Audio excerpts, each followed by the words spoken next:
Atensyon mga SSS pensioners, malaking pagbabago sa pensyon ngayong buwan ng November 2025. Aasahan mangyayari na po ito.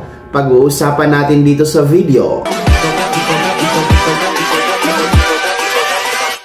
Hold up.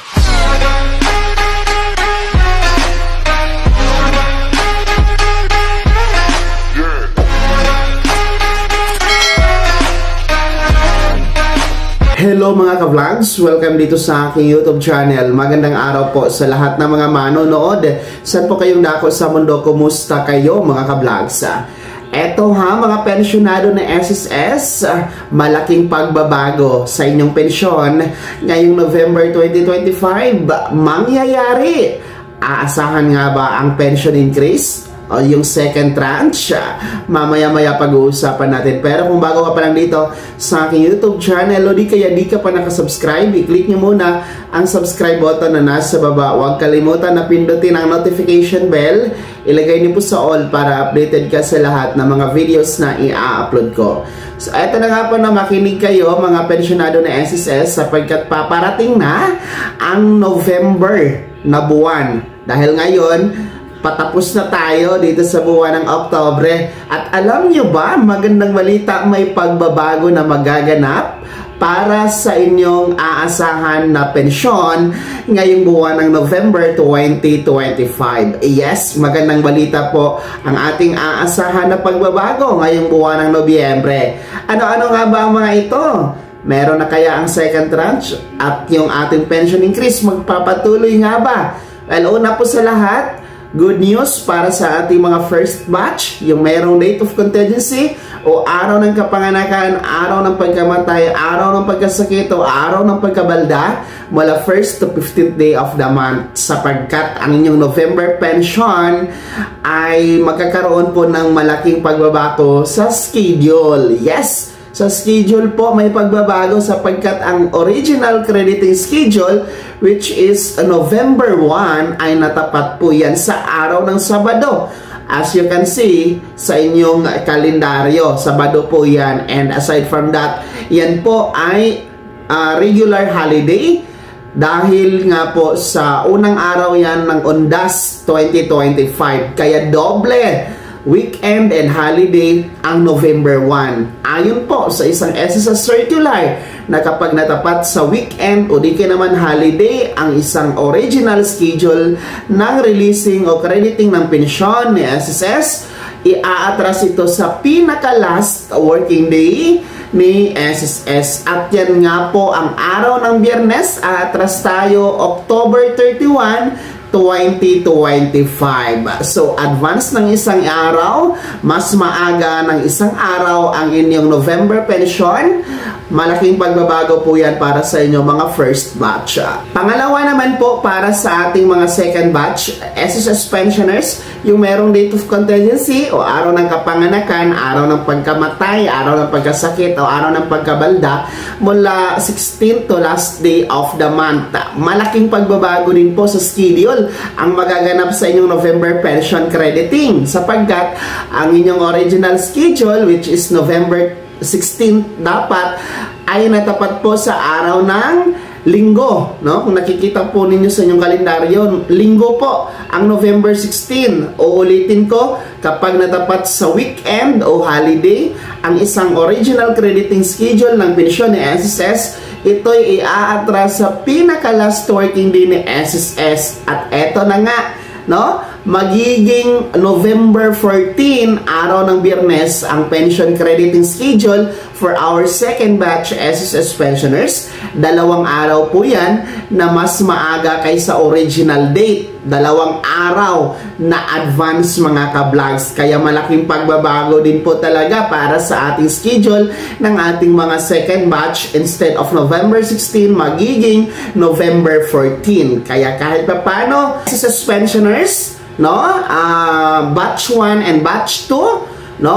Ay pareho po kayong mas maaga ang pension crediting schedule for November 2025. Kaya pareho kayong may malaking pagbabago na magaganap sa inyong schedule na pensyon ngayong buwan ng Nobyembre 2025. Well, ang tanong, may pagbabago ba sa halaga? Andyan na ba ang second tranche? 1,000 piso na pension increase? Magpapatuloy po ba ang ating pension increase under the pension loan program ni SSS na sinimulan noong September 2025? Ang kasagutan po, wala po tayong pension increase na magaganap for this coming November mga kablog, sapagkat the Pension Reform Program, which is pinatupad nga po simula noong September 2025, ay mauulit muli iyon by next year, September 2026 and September 2027. 3 taon po yan na pension increase. Kaso nga lang, every September lang, no? Yan po ang napaloob sa SSS Pension Reform Program. Kaya wala tayong aasahan na pension increase na 10% for retirement and total disability and 5% pension increase for our death and survivor pensioners. Wala tayong ganyan ngayong darating na buwan ng Nobyembre 2025. The second tranche, 1,000 pesos pension increase naman, hindi pa rin yan mangyayari ngayong buwan ng Nobyembre, at yan nga po ay medyo malabo pa, no? At dahil nga po patapos na ang taon na ito, 2025, talagang medyo malabo pa po yan, second tranche na yan. Wala pa pong pondo sa SSS at wala pang abeso, wala pang anunsyo na nanggaling sa kanila. As of now, no, ang update natin yan ay meron tayong House Bill 1506 na final po sa Kamara, no, ng SSS-JSIS Pensionado Party List sa pangunguna po ni Representative Rolando Ledesma Makasait. So, pero as of now, wala pa po kasi yung update kung ano na ba ang status sa Kamara, no? Yung House Bill 1506 ay nagbibigay po ng mandato sa SSS na magpatupad ng 1,000 piso na pension increase mga kablogs. So, napakagandang panukala yan. Kaso nga lang, wala pa po tayong update kung ano na nga ba ang nangyayari dyan sa Kamara, that House Bill 1506. Sana ay uusad yan bago man lang magtapos itong 2025, o di kaya naman po bago magtapos itong 20th Congress, nang sa ganun matikman nyo na po ang inyong second tranche na 1,000 piso na pension increase. So, uulitin ko ha, mga pensionado na SSS, ngayong darating na buwan ng November 2025, malaking pagbabago sa schedule ng inyong pensyon. Crediting magaganap for our first batch instead of November 1. Dahil Sabado po yan, aatras po tayo ng October 31, araw ng Biyernes. And for our second batch, instead of November 16, yan po ay araw ng Linggo, aatras, ma-advance sa November 14, araw ng Biyernes. Kaya antabayanan nyo po sa inyong ATM card sa mga araw na yan ang inyong November pension. Uulitin ko din, wala tayong pension increase at second tranche, 1,000 pesos pension increase. Kaya naman mga pensionado na SSS, ano po yung komento at reaction sa balitang ito? Kayo ba ay nagagalak dito sa pagbabago ng schedule, which is advance ang inyong pensyon ngayong buwan ng Nobyembre? Ibahagi niyo po sa comment section na nasa baba, pakilakip ng buong pangalan at kung taga saan kayo.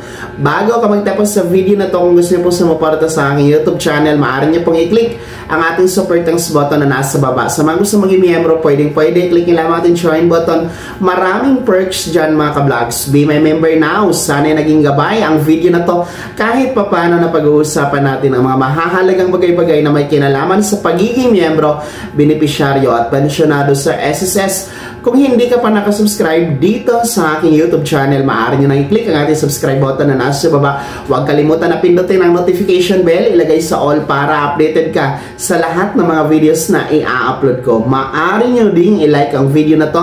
At kung meron ka pa mga tanungan, maaari nyo i-komento sa comment section na nasa baba. Paki-follow na din po ang aking official Facebook page na nasa screen nyo. Muli po, ako si Daniel Timpawan na nagsasabing dito sa aking YouTube channel, Pawang Katotohanan at lahat totoo lamang.